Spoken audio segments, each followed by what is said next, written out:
ফজরের 2 রাকাত সুন্নতের পরে ফরজ নামাজের আগে 2 রাকাত সুন্নত পড়ার পরে আপনি যদি এই দোয়াটা 100 বার পড়তে পারেন, মানে ফজরের 2 রাকাত সুন্নত পড়া শেষ এবং আপনি নামাজ পড়বেন, নামাজের আগ মুহূর্তে এই দোয়াটা যদি আপনি 100 বার পড়তে পারবেন, তাহলে দুনিয়া আপনার পায়ের নিচে চলে আসবে, ধন সম্পদ ক্ষমতা আপনার পায়ের নিচে চলে আসবে।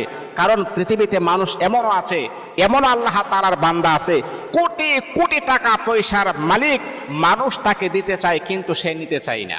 ক্ষমতা, সবার ক্ষমতা কিন্তু চিরদিন থাকে না। একজন উলামায়ে কেরামের ক্ষমতা যেমন দুনিয়াতেও সে রাজা বাদশাহ, পরকালেও আমার আল্লাহ তাকে রাজা বাদশাহ বানায় দিবেন।